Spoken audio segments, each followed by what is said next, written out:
This is the first. You're on YouTube now. Yeah? You're live streaming. Twitch. Yeah, I'll stream. Nice. Crazy people. Twitch. So, we will rush through the theory, or rather through the definitions very, very fast, and then we'll concentrate on exercises, sketching graphs, or perhaps recalling tricks for sketching graphs precisely, quickly, accurately, and efficiently. Because next semester, when we deal with integrals, and well, I'm not sure if we are very good, if you are very good this semester, we can already step into the two variable functions in December, then perhaps then. But the thing is, you will need to be able to graph functions accurately and fast. And that's our aim today. You also need to be able to determine the domain of the functions, to see whether they are odd or even, to see whether they are periodical or not, and so on. So you have actually these two sheets. The second sheet, if you like, you can detach it. If not, then no. Depends on your needs. On the second sheet, both pages, page 3, page 4, what you have are basic elementary functions, not all of them. There are some functions missing. For example, we don't have the arc functions, the inverse trig functions, like arc sine, arc tangent, arc cosine, arc cotangent. Inverse trigonometric functions are not here yet. We will deal with them a little bit later. What else? We don't have functions. We do have functions x to the power n, where n is a positive integer, like n cubed, n to the 10th, if you like. But we don't have functions where we have n to a negative integer power, something like x to the power minus 2, which is basically 1 over x squared. You should know this. Or functions like x to the power minus 3, or even functions x to some rational exponent, x to the power 2/3, for example. Those functions are also missing from that second sheet, from the table of basic functions, again because they are worth considering separately, and perhaps not all of you have investigated these functions at school. The functions on this paper are all the basic functions that you have seen at school. You have seen before, so if you don't know them, then you have to repeat, revise, recall, memorize now. The sine function is missing. The sine function is not missing. No, the graph of sine function is missing. You have to cosine. Oh, sorry, I have. Okay. It should have been the sine. Yes, So I see now, because I think it failed pasting, and then I pasted and probably somehow the sine graph must be underneath the cosine graph. Yeah. It must be. It must have covered it. All right. Thank you for noticing it. I'll obviously have to correct. I'll have to correct the file and resend it. So this has to change, and I have to change this in the file. All right. Because it was today, I was pasting two different graphs, one for sine and one for cosine, and I remember I failed, and then they somehow happened in the wrong places, and then I had to delete and move them, and yes. All right. I was clumsy with my computer today, obviously. All right. So, what is a function? Obviously, it's some relation between two variables, or later, a more complex situation. It might be a relation between 3 variables or 4 variables. But we will begin with the simplest functions, with 1 variable functions. So one of these variables, we usually call it x. is the independent variable, and the second variable, we usually call it y. I don't know why. It's the dependent variable. It's the variable that is supposed to depend on x. Of course, sometimes the notation is different. Sometimes we denote those variables by other letters. For example, it could be x of t, x the function of t, or w the function of z, or something else. It's simply that the most common notation is the independent variable being called x and the dependent variable being called y. And it's not just any relation between these two variables. For example, the relation x squared plus y squared equals r squared is not a function. Because if we want to express y in terms of x, if we want to express y in terms of x for this, that would mean that y can be positive or negative, because the square for the positive and for the negative, the opposite y will be the same. So this is not the function, because basically if y squared is the square root of r squared minus x squared, for example, then we don't really know whether y should be positive or negative. Without the root. Without the root. And now the video will have the wrong version. You'll have to edit it. You're correctionist there. Alright. So in this case, we still don't know whether y should be positive or negative. So to cover all the possibilities, we should write positive or negative square root of r squared minus x squared. And now we can see that for many x values, we have two different y values possible at the same time, simultaneously. So this is what I say, what I mean when I say this is not a function. A function is only in the it's a function only in the situation where the y variable has only one possibility, where for each x value you have no more than one possible y value. In this case, we would have two possibilities, sometimes none at all. But this is not a function. By the way, do you remember what the graph of this looks like? Circle. It's a circle. It's a circle. Some of you do recall, some of you don't. It's not a function. It's not a function, but still it's important to remember this is a circle with the center at the origin of the coordinates. Origin is the point with coordinates 0, 0. The center is called the origin of coordinates. And the radius r. So we can see that for each x value, for each good x value, we might have two different y values. So we see that this is not a function. At the same time, yes, it is a relation, a very certain, definite relation between x and y, but it is not a function. It fails the so-called vertical line test. So if you can draw a vertical line through the graph, and it intersects the graph at more than one point, in this case at 2 points, then it's not a function. For this relation to be a function, we need a very specific dependence of y on x. The dependence, the unique dependence. So y depends in a very strict way. There's only one possibility. Common examples for functions, of course, you have considered at school. For example, the change of temperature during the day. It will be very strange if at the same time, at the same point of space, we would be able to get two different temperatures, two different values for temperature, right? Any processes in nature can be described by functions. And the functions, well, actually, this part is what probably should be called pre-calculus. Pre-calculus because it's not really calculus, but it's, let's say, preparation for calculus. We are preparing for it, we are discussing functions, because calculus will analyze functions in depth, very, very seriously. Right now we are simply becoming more familiar with functions.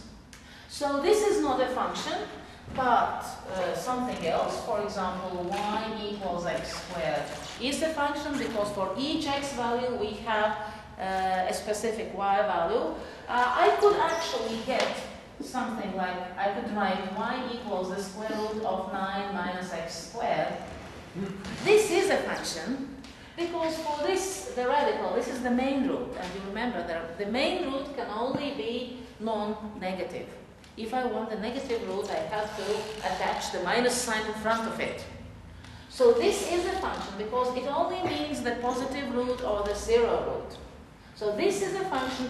This is not a function because it allows for two different distinct y values for each x value. So for each x there is only one value of y, then we can say it is a function. Alright, some more basic definitions. Domain and range. What is the domain of a function? What is the range of a function? Domain is x, y value. Yes, domain is all the x values that are possible. All the x values that are possible. So that's the domain. Domain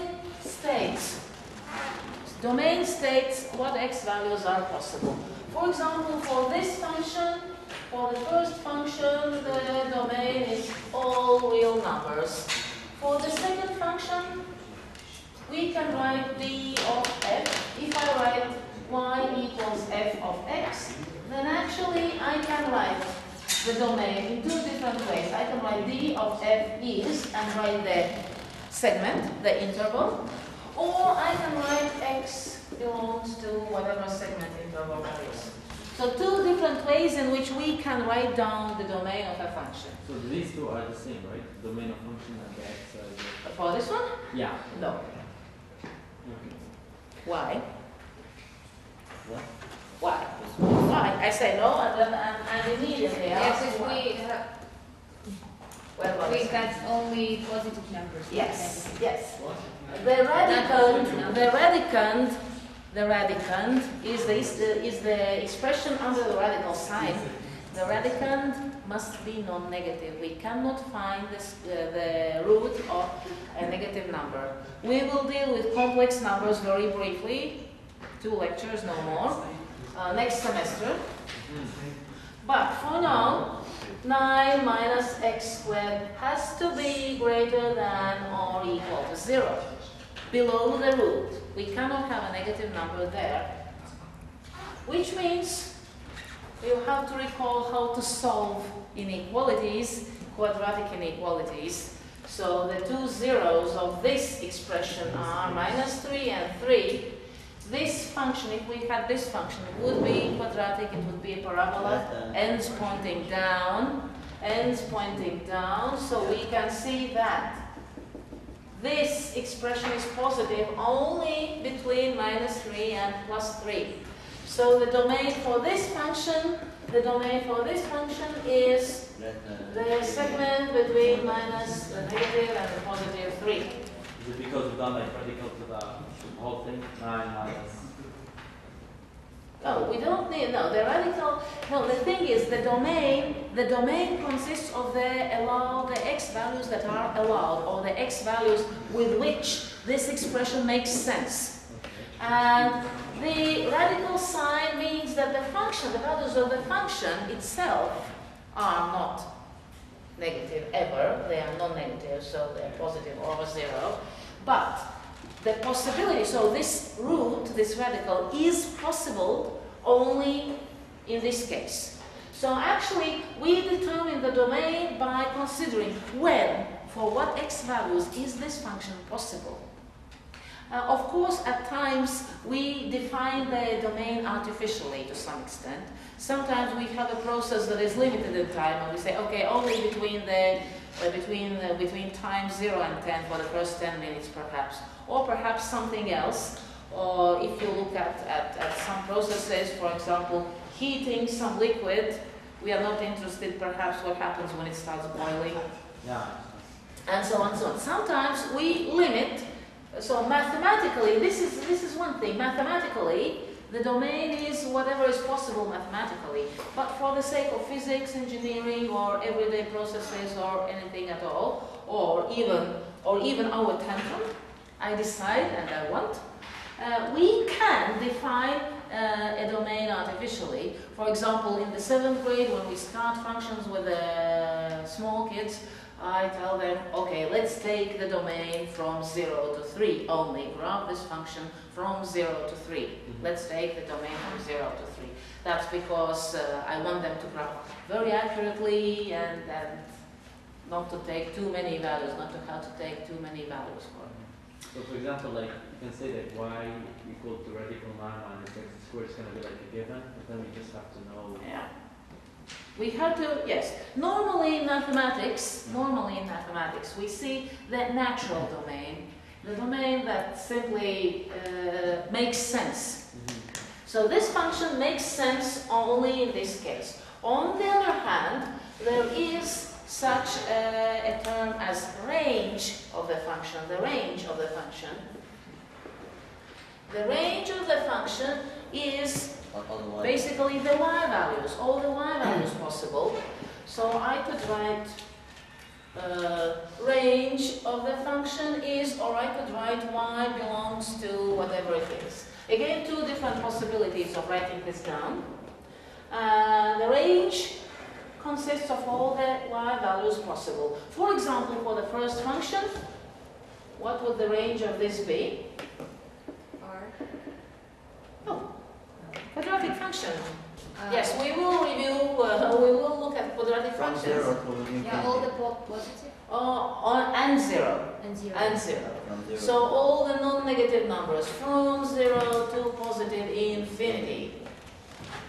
About the notation, I don't know, perhaps, well, I'm used to denote the point included by the quadratic, the square bracket, and the point not included by the round bracket, but sometimes some textbooks do it like this, from 0 to plus infinity, not counting the end point because there's no end point. So sometimes we use, in some textbooks, they use the square bracket pointing outwards to denote the point that it's not included, an open end, and the closed end with a square bracket pointing inwards. And sometimes they do the round bracket instead of this one. It's okay, whatever you are used to. I will understand both ways. Okay. So for this, the range of the function is all non-negative numbers from 0, including 0, up to positive infinity, which is not up to because it never ends being infinity. What about the second function, by the way? We have to find the peak of the parabola. So It's not a parabola Or because it's a square root of something. No more than 3? Not more than 3, not more than 3, and not less than 0, obviously. Because if you remember the equation for the circle, this means we only take the positive y values, the positive part of that circle. It means that the function, the second function, my second example is this. My second example is this. Only the top part, only the non-negative values. So for the second function, the range is starting with 0. Obviously, when x is positive or negative 3, the function value is 0, but it can never be negative because we don't have a minus sign in front of the radical. The radical symbol always means the main root, non-negative, for the square root. And obviously, we understand that if we subtract something from 9, the radicand, the value under the radical, will always be 3 or less, because something is subtracted from 9. So it's going to be less. Unless, of course, when we subtract 0, then obviously we get 3. So from 0 to 3 is the range of that second function. So you see, sometimes it takes some reasoning, some thinking, some figuring out to get the domain and the range correctly. We'll have an exercise devoted to finding the domain of a function. Alright, now what? Increasing and decreasing functions. When do we call a function increasing? In your own words, in any way you want to describe it. Fn less than Fn plus 1. Plus 1? Why plus 1? Plus, Mine. Plus anything? yeah. Plus anything positive? Yeah, plus 1. Well, okay. We will do it this way. First of all, obviously a function visually,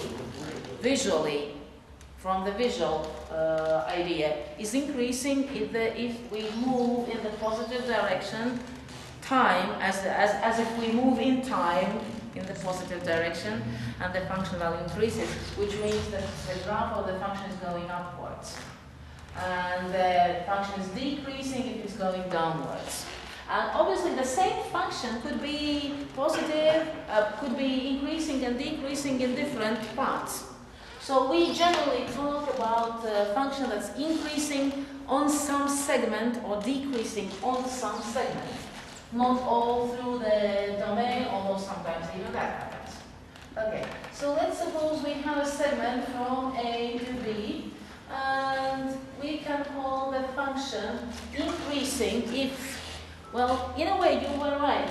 Of course, if there's enough space to add one. So the function value at some point, and some function value at you wanted the next point, and plus 1, but which point is the next one?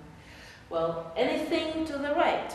So we might say if we have two different x values from this segment, then the corresponding function values have the same comparison as the x value. In other words, the function value of the greater value of x is greater than the other function. So if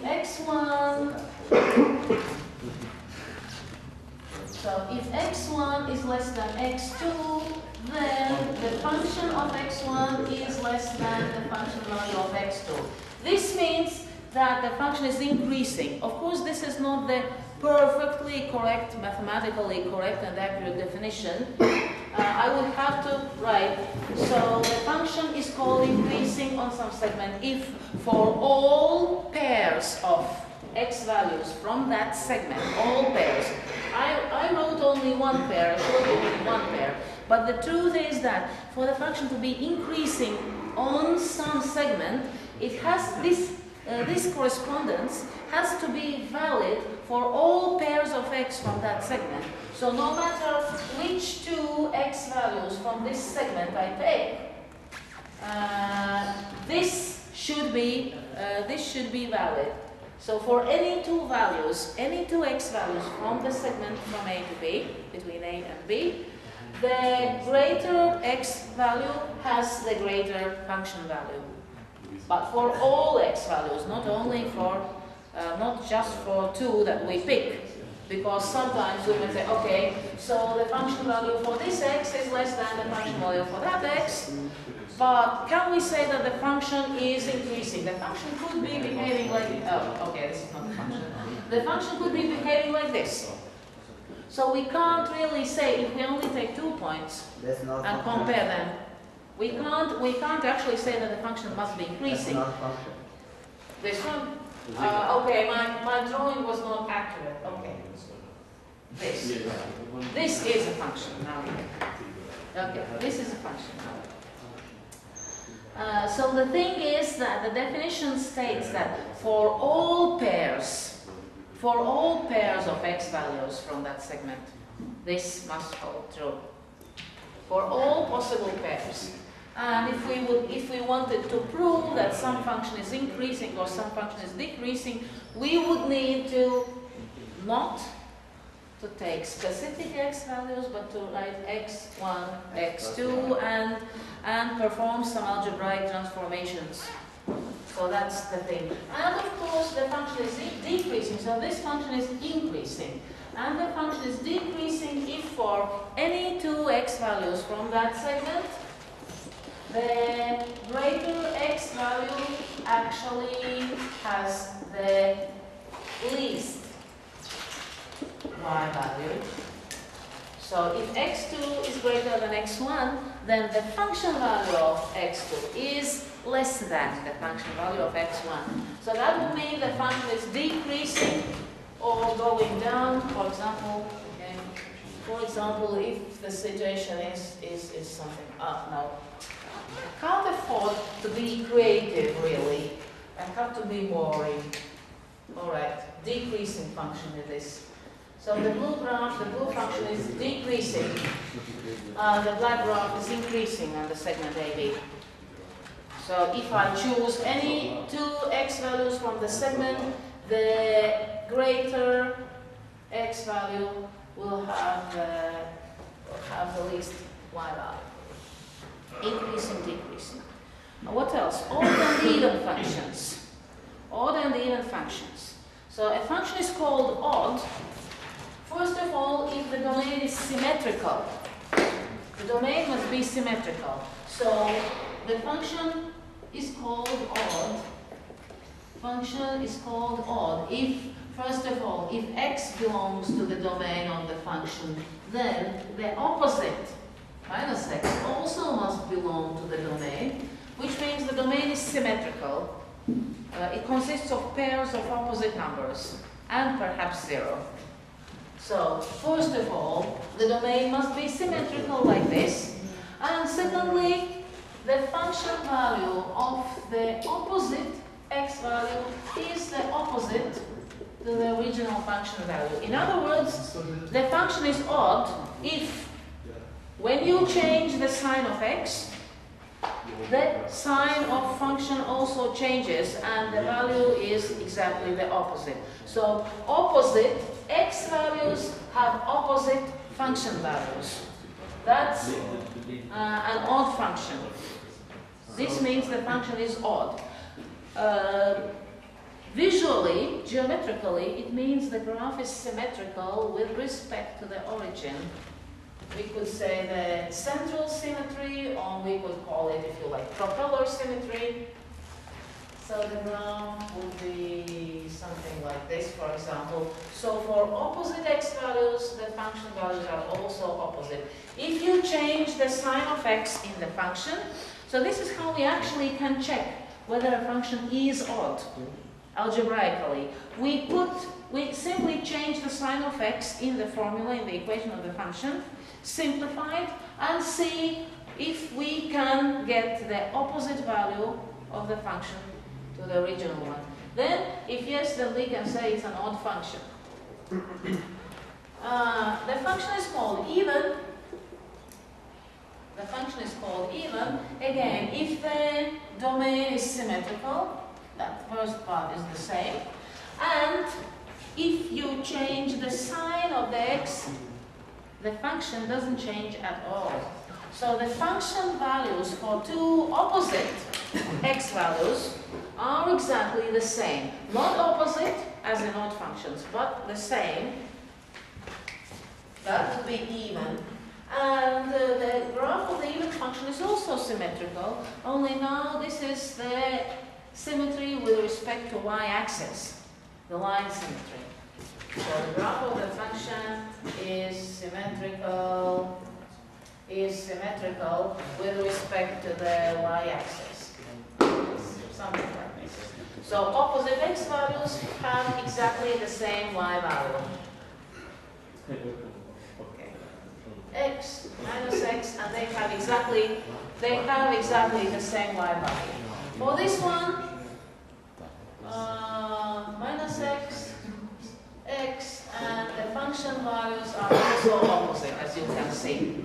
The function value at minus x is the opposite to the function value at x. Periodic function.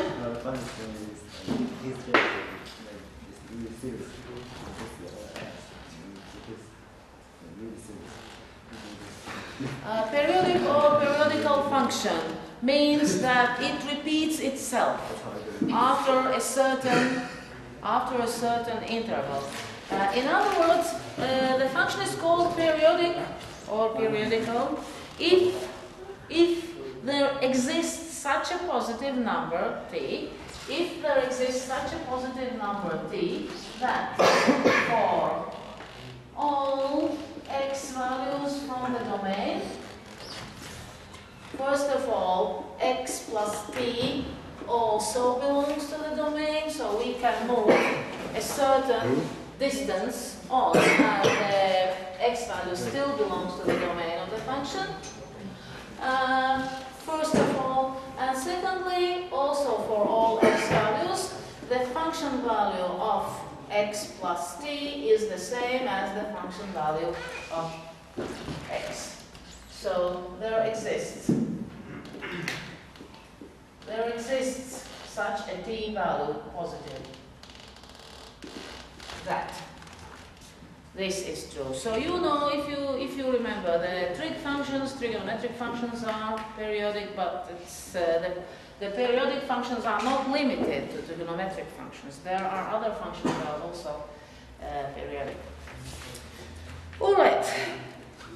So the examples. What is t? T is the period, a number. There exists some number t which is positive. It's called the period. The smallest possible t value is called the period. The smallest possible, of course, because if you say, for example, if pi is a period, then 2 pi is also a period. If a function repeats itself after pi units, then of course it repeats itself after 2 pi units as well. So the smallest possible t value is called the period of the function. Alright, so the examples. If we have a function 3x squared minus 7 divided by x to the 5th, for example, this function is odd because if I change the sign of x, I get 3 times minus x squared minus 7 divided by minus x to the 5th. We can say that minus x squared is the same as x squared. The power is even. So I can say 3x squared minus 7 divided by, in this case the power is odd, exponent is odd. So I have minus x to the 5th, so I can write minus 3x squared minus 7 over x to the 5th, which is the exact opposite of f of x. The exact opposite. So that's why we call this function odd. Generally, the simplest odd functions are, of course, all the odd powers, like x to the 5th, x to the 7th, x to the 99th. Also the sine function, the tangent function, the cotangent function. There are enough examples of odd functions.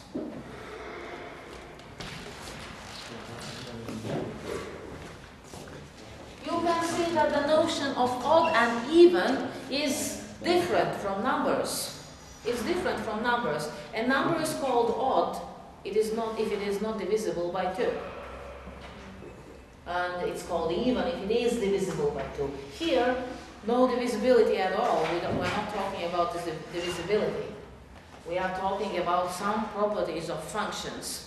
So here is the odd function. This is the odd function, yes, because if I change the sign of x, as a result, I can see that the function changes to the opposite. Yes. So this is an odd function. Now the second example is the one where I had the typing mistake, which is the odd function actually. Oh, absolute value of 3x times root x to the 4th plus 1. If I change the sign of x in this function, I would have absolute value of minus 3x times square root of minus x to the 4th plus 1. Obviously the absolute value eats the minus sign and makes 3x positive again. By the way, I don't know whether the original x is positive or negative. It doesn't matter. I'm not talking about positive x and negative x. I'm talking about some x value and its opposite.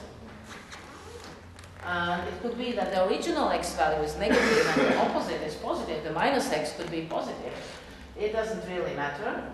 What matters is the behavior of the function. So it's still x to the 4th plus 1, which is exactly the same as the original function. So this is an even function. This is an even function. And of course, there must be infinitely many functions which are neither even nor odd, because not all graphs are symmetrical with respect to the origin, not all graphs are symmetric with respect to the y-axis, many graphs are not symmetrical with respect to anything at all. So we might have functions that are neither odd nor even. Okay, the simple one, f of x cubed plus 8, if I do f of minus x, I get minus x cubed plus 8. So I can say that this is not the same as it was. So this is not f of x, and it is not the opposite. It's not the opposite either, because only one of the signs, one term changed its sign.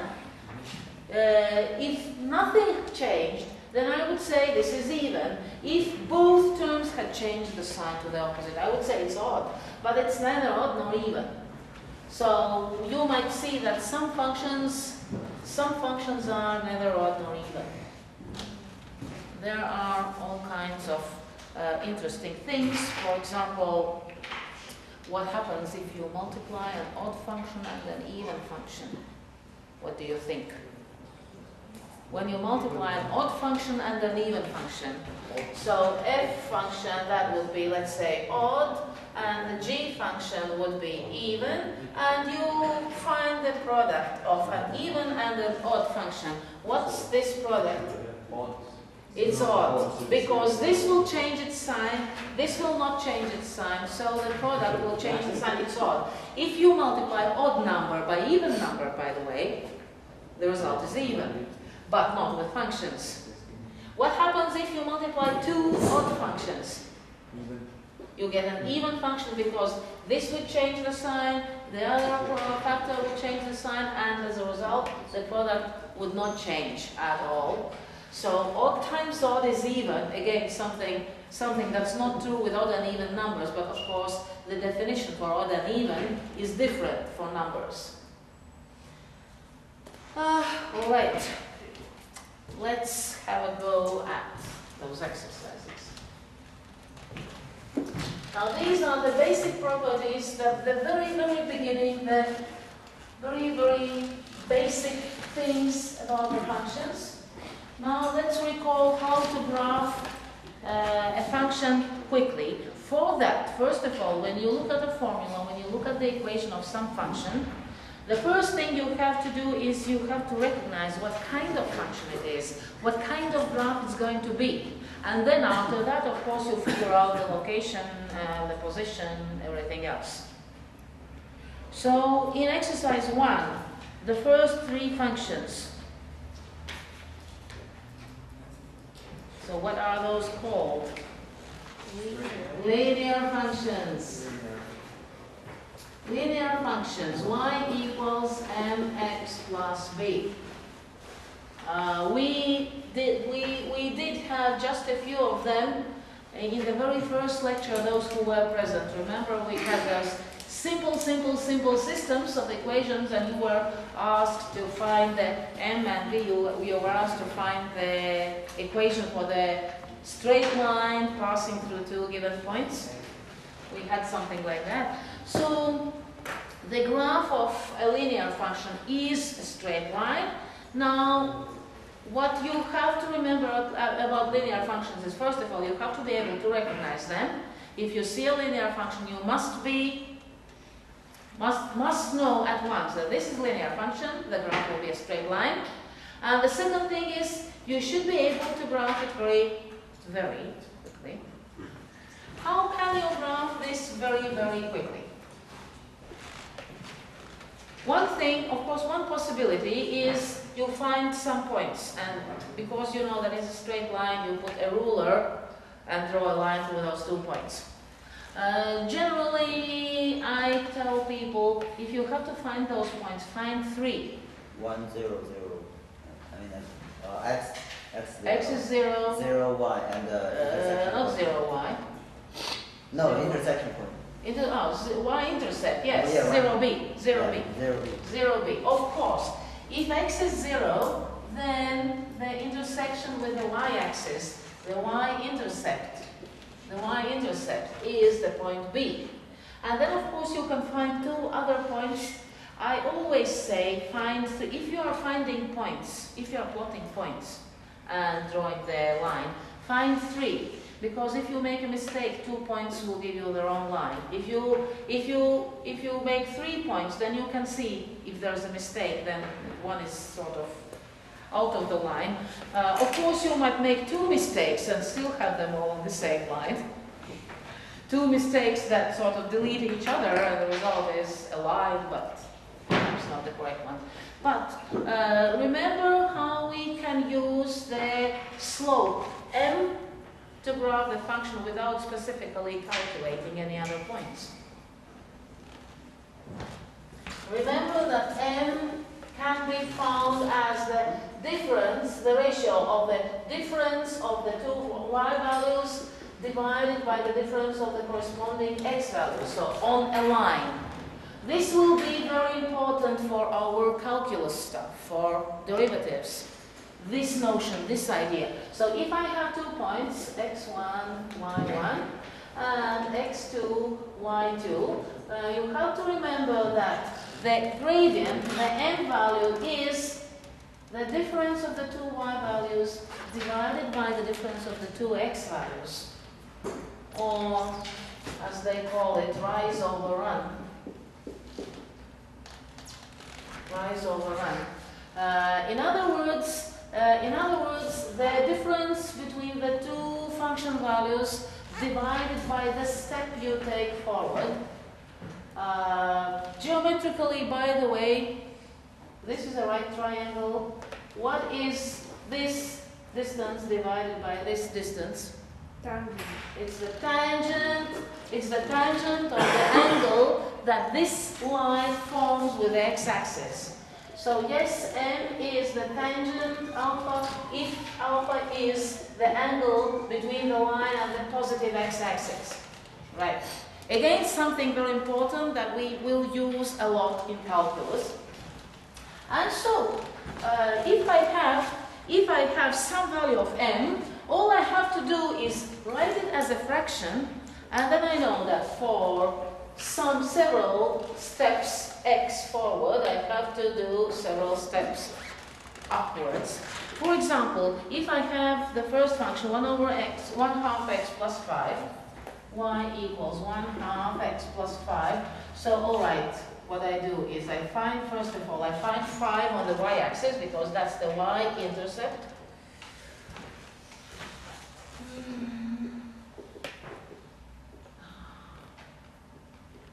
Y-intercept.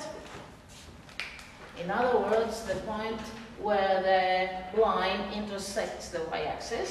And then m is 1/2, so it's 1 over 2. In other words, for 2 units horizontally, I have to move 1 unit vertically. For 2 units horizontally, for each 2 units horizontally, I have to move 1 unit vertically. So it's 1, 2, and 1. This is the next point. Again, 2 steps right, 1 step up. 1, 2 right, 1 up. And I can make as many points as I like, and it actually works for very, very fast graphing. After a little bit of practice, it's very easy to graph any straight line in this form if it's given in the function form like this. It's possible to graph the line very, very fast, really quickly, like this. And the x will be -10, 0. The x-intercept, yes. The 0 of the function, or the x-intercept, yes. So if I want to find the x-intercept, I simply have to ask y to be equal to 0. And if y is so kind as to oblige me, then I can find the x value. The next one, minus 3x minus 2. Y equals minus 3x minus 2. So minus 2 is the y-intercept. Minus 2. Minus 3x means the gradient or the slope is minus 3. I can write it as minus 3 over 1. In other words, from this, 1 unit right, 3 units down. 1 right, 1, 2, 3 down. 1 right, 1, 2, 3 down.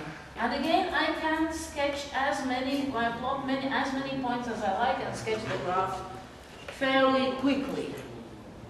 So my task at this moment is not to give you too much theory, but to remind you how we can sketch graphs as quickly as possible, because in the future, so I'm spending time now so that in the future you can sketch them very, very fast, I hope. And the third one, minus 3/4 x. So the y-intercept is the origin, obviously. If x is 0, y is 0. Minus 3 over 4 means 4 right, 3 down. 4 right, 3 down. This is the horizontal distance, and minus 3 will be the vertical distance. So 1, 2, 3, 4, 1, 2, 3. 1, 2, 3, 4, 1, 2, 3. 1, 2, 3, 4, 1, 2, 3. As many times as you like, or as many times as you have space on your paper. Like this. And of course I can continue in the opposite direction as well. So I hope that graphing linear functions, sketching lines, will become easy. Of course, if this seems totally incomprehensible and very, very difficult, of course you can always plot points by calculation, no problem. It is allowed. I'm simply showing you the very fast method, the fastest I know. This is my fastest method, without calculations, you see. It doesn't involve any calculations. It's just look at the formula, sketch the graph. Okay. The second part deals with quadratic functions. The second part deals with quadratic functions.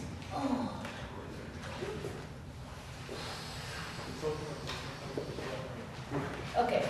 Actually, in this topic, the advantage belongs to those students who have squared paper in your notebooks.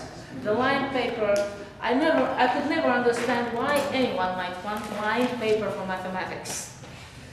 To me, it's useless. All right, so quadratic functions. X squared. X squared minus 3 means the vertex. Remember the vertex of the parabola? What point is that? Okay. So, by the way, I'll start by sketching y equals x squared. So 0 squared is 0, 1 squared is 1, 2 squared is 4, 3 squared is 1, 2, 9 is 9, and of course the graph is symmetrical. Okay.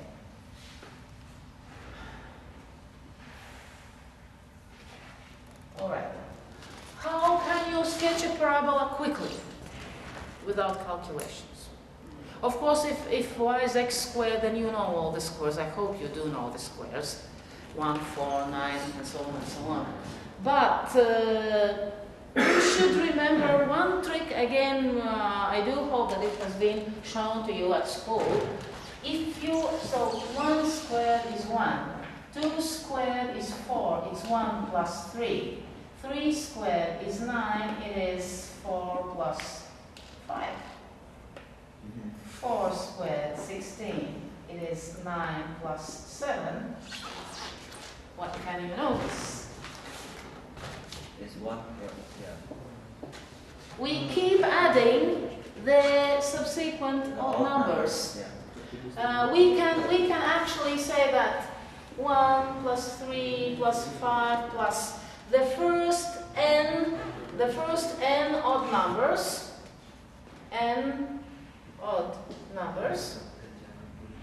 The sum of the first n odd numbers is equal to n squared. It can be proved easily in different ways, for example, using the arithmetic progression or using mathematical induction, the principle of induction, or geometrically, by the way, 1 squared, 2 squared, 3 squared. You see how you add the next odd number all the time. 1, you add 3, you add 5, you add 7. It's easy to show geometrically. So there are different proofs. But what I mean here, what does it mean for my parabola? Is that the slope changes, unlike the line. In the line, the slope remains the same all the time. In the parabola, the slope changes all the time. How? 1, 2. Okay, 1, 1, 1, 3, 1, 5. So you do exactly, you move on to the next x value, x plus 1, and you move the next odd number up. Not the same number up all the time, but the gap increases all the time. The step upwards increases. Which means that if my parabola has the first coefficient 1, if there's another number multiplied, if there's another coefficient, it's slightly different. But if the parabola has the first coefficient 1, it means all I need is to find the vertex. Oh, okay, the vertex is there, and start counting the squares. 1, 1, 1, 3, 1, 5, 1, 7, 1, 9. And when you have enough points, you can draw a beautiful parabola in any place of your square paper. For number 2, this means that x squared minus 3 means the vertex will be at the point minus 3 on the y-axis, because the graph is basically obtained by moving this parabola 3 units down. We subtract 3. From this point, I simply, well, there are 2 ways to get the graph. I can look at all these points I have for the first graph and move each of them 1, 2, 3 units down, 1, 2, 3 units down, 1, 2, 3 units down, and then connect them.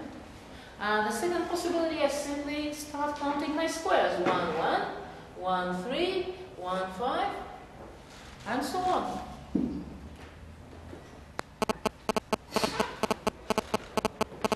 So I normally prefer to count the squares, not to move points. Translation of graphs, shifting graphs is messy enough if you have more than one graph in the system, then it might become too messy to move them. But for the parabola, again, you find the vertex and you start counting the squares. 1, 3, 1, 5, 1, 7, 1, 9, 1, 11, and so on and so on. By the way, if you have ax squared, if you have some coefficient a in front of x squared, what do you think happens to these? Times a. Of course, times a, because ax squared means the graph is stretched a times vertically, which means the vertical steps also increase. Just put a in the, Yes. in the n square and the same. Yes, a and squared, it means a everywhere red. And if you have minus x squared, the graph simply points downwards, but you count the squares the same way. Okay, x squared plus 2x, another one. For this, how do you find the vertex? X squared plus 2x. So y equals x squared plus 2x. Just find I would say this is for this function, it's easier to find the zeros first. The intersection points with the x-axis, right? To solve the quadratic. We see that this graph will intersect the x-axis at 0 and minus 1. So here, minus 2, sorry. Here, these are the 2 zeros. Then I could say that obviously the vertex is right between these 2 zeros because the parabola is strictly symmetrical. So I can imagine that this will be the axis of symmetry. I can understand that the vertex has x value, minus 1.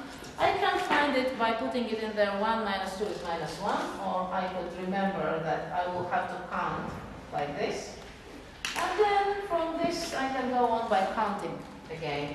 So this was step 1, now this will be step 3, this will be step 5, like this, and because I have the line of symmetry, I can put the other side symmetrical, like this. So finding the vertex quickly again is an important thing. So for one, if you have factorized the quadratic, then you can find the two roots, mark them if they exist, of course. You mark the two roots and you find the mean, the average of these two, it's right in the middle, and put it into the function to find the coordinates of the vertex. And after that you simply count. Of course, it's not always so simple. For example, if you look at the second, at the third quadratic function, 1/2 x squared minus x minus 4. For this one, you might want to do some calculation. You might want to find the two roots and the average. Sometimes the roots don't exist. But there is another way to find the vertex, if you remember. Minus b over 2a. In this case, it would be b is minus 1, so it's 1 divided by 2 times 1/2, so it's 1. No, it's plus, because minus b is plus 1. And the corresponding y value, just put it in there. 1/2 minus 5 is minus 4.5, wherever that is. 1, 2, 3, 4, 4.5, somewhere here. That's the vertex. And from here you can do the half steps. 1 times 1/2 plus 3 times 1/2, 3 halves, 5 halves, and so on and so on. Or, of course, you can do some calculations if you like. So half and half. Now 3 halves would be this level, so it will be here, and no, not here, but here. And of course, it's always useful to draw the axis of symmetry, because as soon as we find one point, we can sketch in the second point, the symmetrical point, like this. And yes, of course, you can, if they exist, you can find the two roots. First, like in this case, if you find the two roots of the quadratic equation, first of all, if they exist. Secondly, if they are nice enough numbers, so that you can mark them accurately. Question? Can you repeat the second parabola? How you move? This? Yes. No. This? Yes. Okay. So for the second parabola, first of all, it was this. I didn't move it. I factorized the expression. I see that this equation has two roots. I simply solve the equation. I find the zeros of the function. Zero of the function is the x value for which function is 0. So I find the two roots, 0 and minus 2. So 0 and minus 2. Then I know that the vertex is right in the middle, because the parabola is symmetrical. So I know that for this parabola, the x for the vertex is going to be minus 1. Because it is between 0 and minus 2. Or I can write 0 plus minus 2 divided by 2. The average between the two zeros. And then the corresponding y value, I put it in there, 1 minus 2 is minus 1. I simply put this value into the equation to find the y value. I found the vertex. As soon as I have found the vertex, I can start counting the squares. And what about the last one? Yeah. We will, this one? No. The last one. The last one? I haven't drawn it yet. No, it's below the Like The last one, you know, the last one, the We still haven't finished. This? yeah. This? Yeah. Okay. I understand how you find the vertex, but I cannot understand how you find How I find the other points? Yeah. Okay. Remember this 1 plus 3 plus 5 plus 7 and so on and so on. So my steps, because I have a coefficient 1/2, my steps are simply 1/2 times these. My steps will be 1/2, 3/2, 5/2, 7/2, just like that. Just like that. So I think in half squares and I count 1, 1, 1/2, 1, 1, 2, 3 halves, 1, 1, 2, 3, 4, 5 halves. But for that you really do need square paper. You really do need square paper. Of course, nobody forbids to create a table of values and plot the points by calculation. I simply think that for practical purposes you do need to do it as efficiently as possible. And the last one, finally, minus 2x plus 1 squared, and it was, I can't see, plus 3. Plus 3. Again, something you should remember from something like 9th grade, or something like that. If the quadratic function is expressed in this form, we can read the vertex from this equation. Sometimes the quadratic function is written like this. So the vertex x0 is minus 1, y0 is 3. How do I know that? Because this function is in the form a times x minus m squared plus n. And in this, if the quadratic function is written in this form, then m and n are the coordinates of the vertex. Minus, Yeah, minus, right, minus. So x is minus 1, y is 3, that would be minus 1, 1, 2, 3. This would be the vertex for the last function. Minus 2 means that I go double these steps downwards. So instead of 1, I will go 1 and 2 down, and of course the symmetrical point. Instead of 3, I go 6 down. So from this point 1, 1, 2, 3, 4, 5, 6 down. And the symmetrical point, and that's more or less enough. No, actually, we can do the y is x squared, and then Yes. and then move down. Move. Y is minus 2x squared, and then move. No, just This. just make it upside down, and then move and move. Mm-hmm. But the minus 2 still, the stretch still holds. You have to stretch it. It's not just x squared upside down, but it's 2x squared. First you can do the y is 2x squared. Yes, and then And then flip it over and then move it. yeah. Yes. Yes, that's true. I think the next paper, or the one after the next, deals with transformations and translations and stretches and shifts. Okay. We are done with quadratics. Ooh. Good. Okay. The next function. Okay, for the quadratic functions, by the way, for the quadratic functions, here,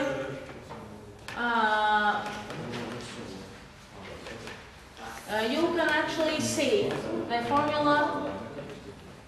You can actually see the formula m equals minus b over 2a, and m and n are the coordinates of the vertex in your final, actually the third page of the table. Okay, the reciprocal function. The reciprocal function, also called inverse proportionality or inverse variation. Y equals k over x. K is a constant, non-zero. K is some constant. So, do you remember this graph? Hyperbola. Yes, it's a hyperbola. And the location and the exact shape depends on the k value. So, for example, if we have 4 over x, like in our first one, then obviously for positive x values, the function will be positive. For negative x values, the function will be negative. For x equal to 0, the function does not exist. The domain is all the real numbers except for 0. And the values for this function, their range is also all the real values except for 0. So for the hyperbola, obviously the points are very easy to find. There are no special tricks, or perhaps because it's inverse variation, you could think if you double the x value, then you should halve the y value.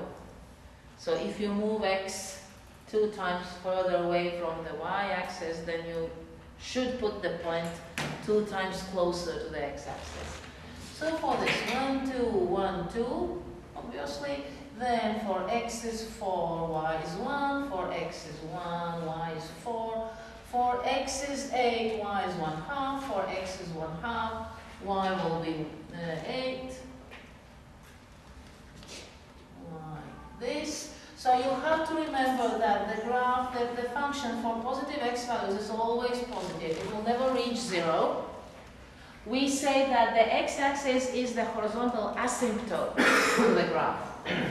The line towards which this hyperbola strives, but it never reaches it.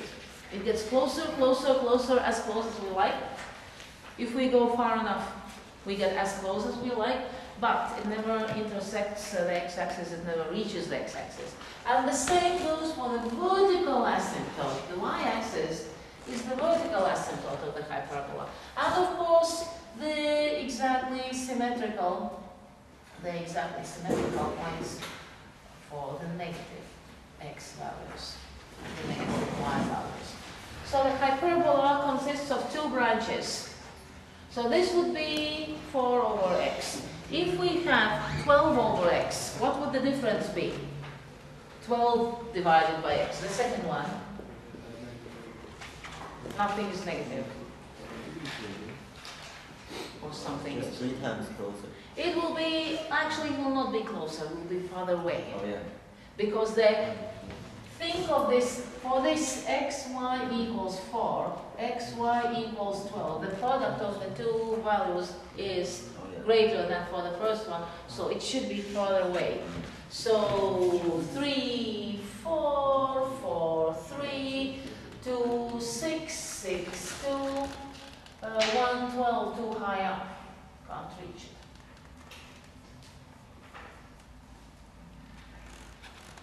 And the same for this, minus 4, minus 3, minus 3, minus 4, minus 2, minus 6, minus 6, minus 2, so, okay. And of course, to find the points, we tend to choose x values that divide 12. Not much sense in choosing x value equal to 7, for example, but 1, 2, 3, 4, even 5, 6 work fine. So the last one, negative, minus 4 over x, the third function, minus 4 over x.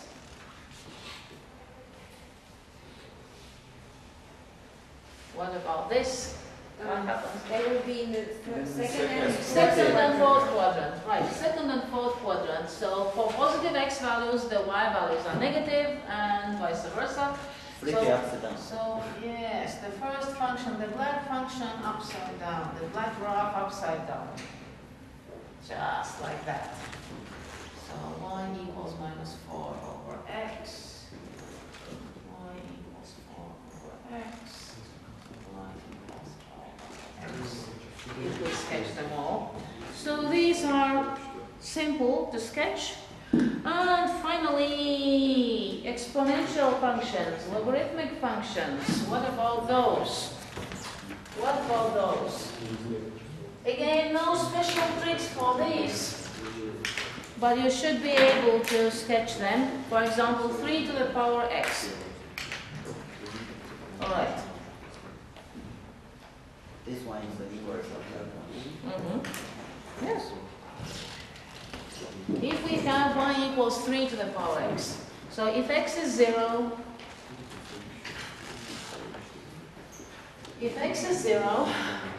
then 3 to the 0 power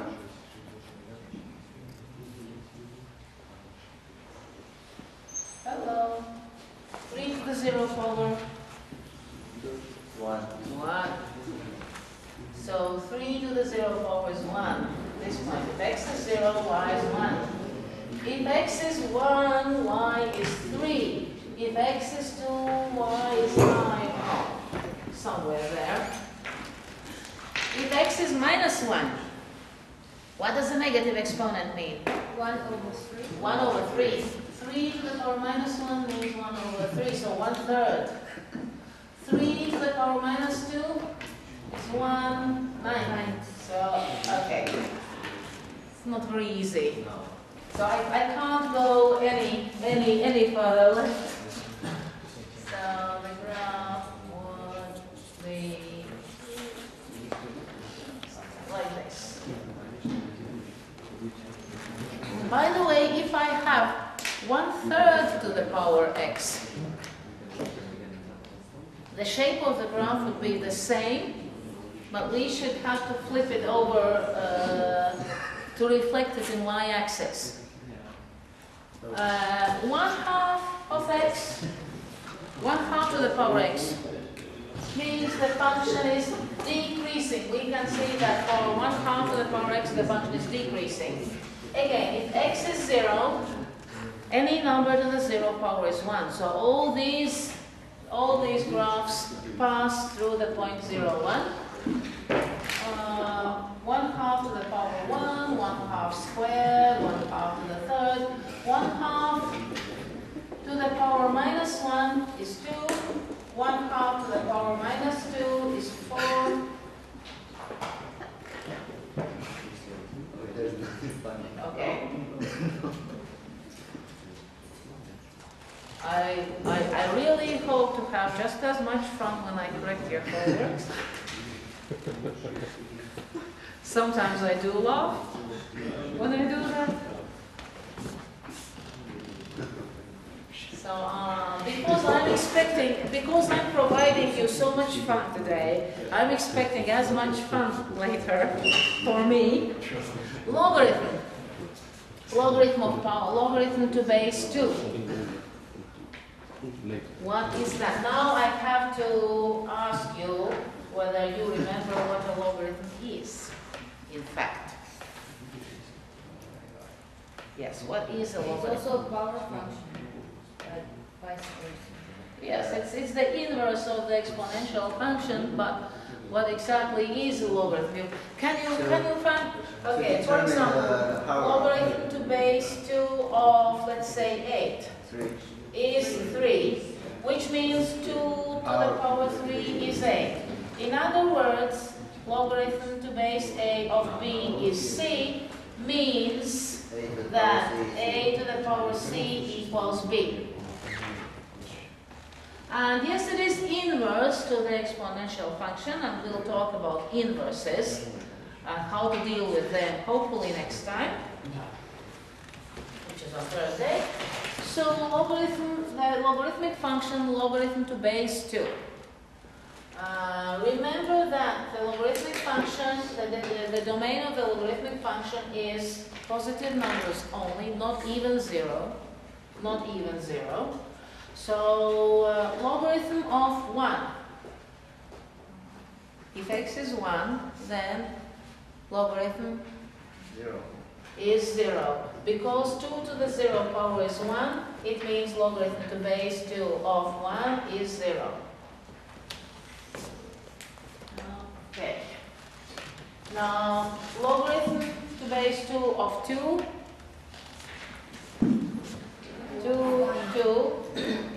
1. Should be 1. 2, 1. Obviously, I should take some powers of 2. So if we have logarithm of 4, logarithm of 4 will be 2, because 2 squared is 4. Logarithm of 8, logarithm of 8 will be 3. Logarithm of 1/2 will be -1. Logarithm of 1/4 will be -2, and yes, difficult to go any closer. So you can see that the shape of the logarithmic function, is similar to the shape of the exponential function. In this case, the logarithmic function is increasing because the base is 2, it's greater than 1. Just like for the exponential function, if the base is greater than 1, the function is increasing. If the base is less than 1, then the logarithmic function will be decreasing, just like the exponential function is decreasing. All right, some basic graphs. Now, the domain of some functions. Second exercise. The domain of some functions, or many functions, actually. We have to remember that to determine the domain, we need to state the conditions. We look at the equation of the function, and we have to state the conditions. What the conditions exactly are. First of all, you can never divide by 0. So the first condition, if you see a quotient, any division, first of all, you have to write that the denominator, the divisor, is not equal to 0. That will be one condition. Another condition, of course, the radicand, any expression under the square root, must be non-negative, greater than or equal to 0. And another condition, of course, is that the logarithm, the expression inside the logarithm, must be positive. The domain of the logarithmic function, the domain of the standard logarithmic function, is the positive numbers only. So if you see a logarithm, you have to ask that the expression inside the logarithm must be positive. If you see a square root, you have to ask that the expression under the root must be non-negative. If you see a quotient, a ratio, you have to ask that the divisor is not equal to 0.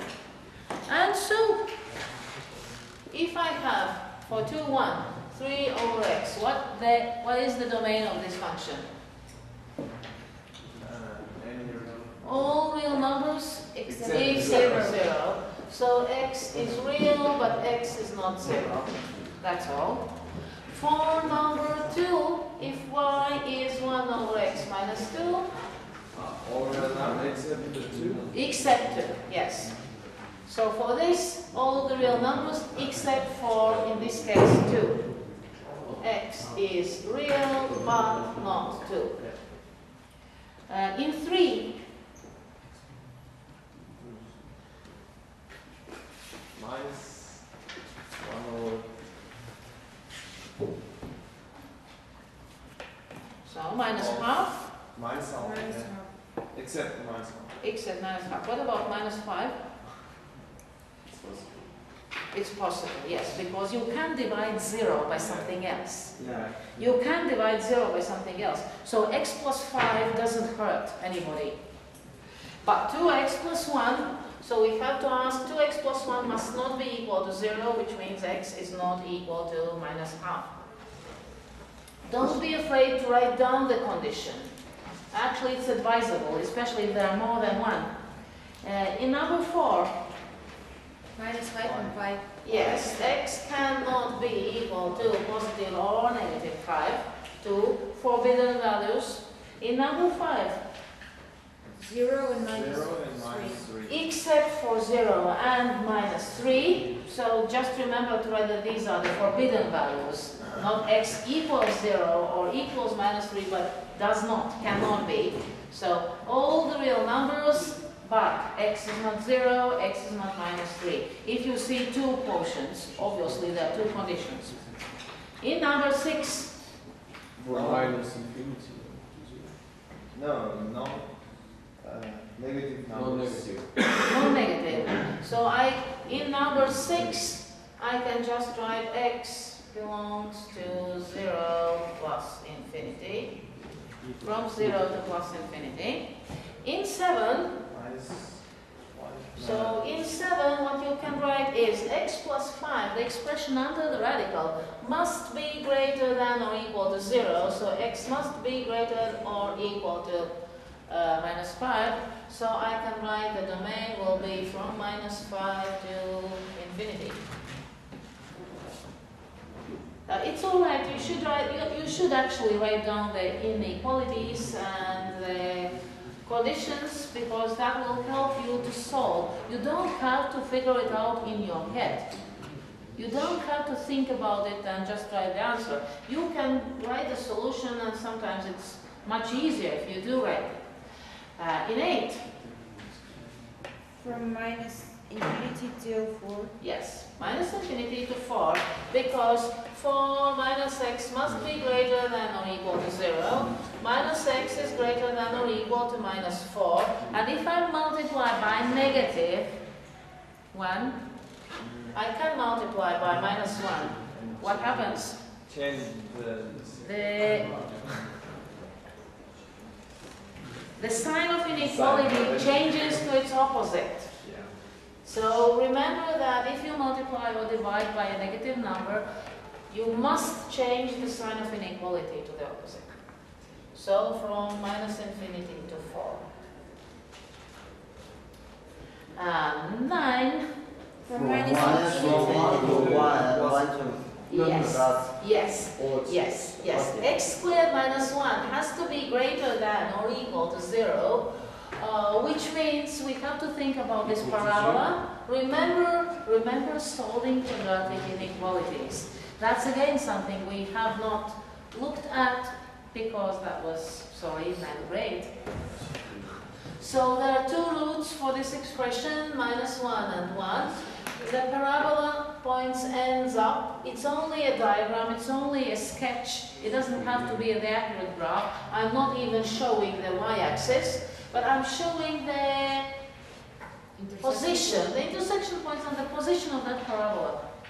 Two intersection points, the position is ends up, and now I can see that it will be positive Everything on the side. So everything except this, by the way, except from minus 1 to 1. It's easier to write that the domain of this function is from minus infinity to minus 1 union 1 plus infinity, like this. So union of two intervals, the union of two sets, the union sign.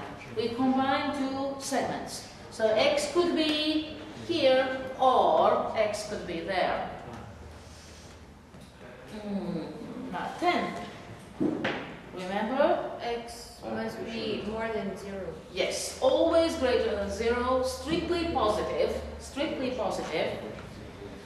11.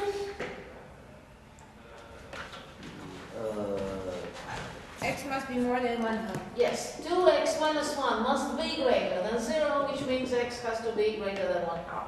So x belongs from 1/2 to positive infinity, or you might want to write like this, depending on what you are doing at school. I accept this and I accept this. 12. That's more interesting. Logarithm of x squared. Without the base? Logarithm. Without the base actually means that it could be the decimal logarithm. Without the base, you know, the notation is different. We generally write the base and then something. And when we write LG, it means base 10. If we write LN, it means the base is E. But in some books, in some countries, they write log without the base. And in some books, some authors, in some countries, they mean decimal logarithm. In some other countries, this means natural logarithm. So it's when you read a strange math textbook and you deal with logarithms, make sure you understand the notation, because this could mean decimal logarithm and it could mean natural logarithm. It depends on the book. It depends on the author. There's no consensus among mathematicians how we gonna do in exam? In the exam, I will write very distinctly LG for decimal and LN for natural logarithm. I use this notation because that makes things easier. There's no misunderstandings that way. I prefer to write things without misunderstanding. So, all right, let's suppose it's LG, no problem, of x squared. No.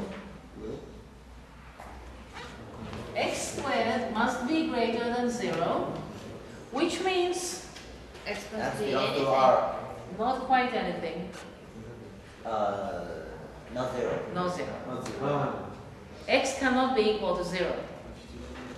Because this parabola, if we think in terms of parabolas, of course, this parabola touches the x-axis at the point 0, of course, but at this point it's equal to 0. So positive, strictly positive on both sides of 0, but not 0. So for this we should say x is any real number, but not 0.